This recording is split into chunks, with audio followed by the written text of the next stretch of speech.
আসসালামু আলাইকুম, কেমন আছেন সবাই? আবারও চলে আসলাম একটা রান্নার ভিডিও নিয়ে। আজ আমি রান্না করব সজনে ডাঁটা দিয়ে রুই মাছের পাতলা ঝোল।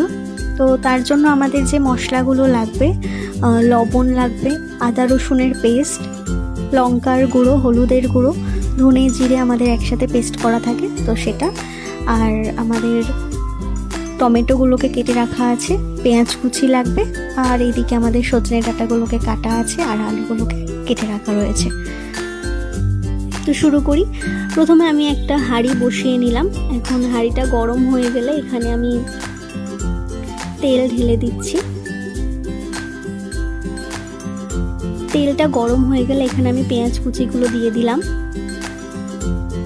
পেঁয়াজ কুচিগুলো ভালো করে ছাড়িয়ে খুন্তি দিয়ে নেড়ে দিলাম যাতে ভালোভাবে প্রত্যেকটা পেঁয়াজ ভাজা হয়। তো তারপর পেঁয়াজগুলো লাল হয়ে গেলে এখানে আমি আলু যে কাটা ছিল সেই আলুগুলোকে দিয়ে দিলাম। তারপর আলুগুলোকে ভালো করে একটু নেড়ে দিলাম যাতে একটু ভাজা হয়। আলুগুলো ভাজা হয়ে গেলে এখানে আমি আদা রসুনের পেস্টটা দিয়ে দেব।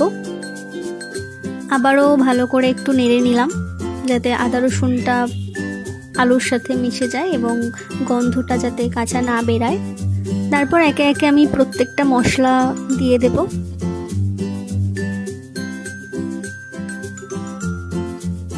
তারপর আবারও আমি নেড়ে দিলাম, মশলাগুলোকে আলুর সাথে মিক্সড করে দিলাম। তারপর কিছুক্ষণ কষিয়ে এর মধ্যে আমি দিয়ে দেব জল, আলুগুলো সেদ্ধ হওয়ার জন্য। পরিমাণ মতো জল দিয়ে সেদ্ধ করতে রেখে দিলাম। এদিকে আমাদের আলু সিদ্ধ হচ্ছে। কিছুক্ষণ পর দেখে নিলাম আলুটা হালকা একটু গলেছে কিনা। অর্ধেক গললে তারপর আমরা দিয়ে দেব কেটে রাখা যে সজনে ডাঁটাগুলো ছিল সেগুলো এখন আমরা দিয়ে দেব। সজনে ডাঁটাগুলো দেওয়ার পর আবার ভালো করে নেড়ে নেব। তারপর আবারও সিদ্ধ করতে রেখে দেব। তারপর এখানে আমি কেটে রাখা টমেটোগুলো দিয়ে দিলাম।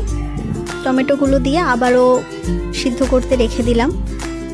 তো রান্নাটা এভাবে সিদ্ধ করতে রেখে দিয়ে আমি চলে গেলাম মাছ ভাজতে। তো এখানে আমাদের রুই মাছ রাখা আছে।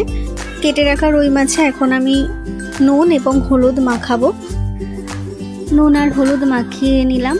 তারপর এখানে কড়াইতে তেল গরম করলাম। গরম করে একে একে মাছগুলোকে দিয়ে ভেজে নেব।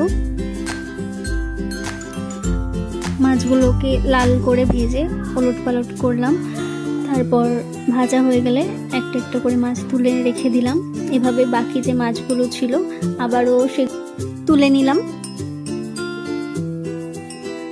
তারপর আবারও 3টে মাছ ছিল সেগুলোকে ভেজে নিলাম। একইভাবে মাছগুলোকে ভাজা হয়ে গেলে রেখে দিলাম।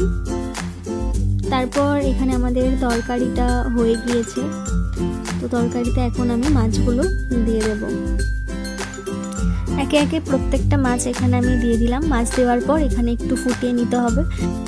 ফুটে গেলে তৈরি আমাদের রুই মাছ দিয়ে সজনে ডাঁটার পাতলা ঝোল।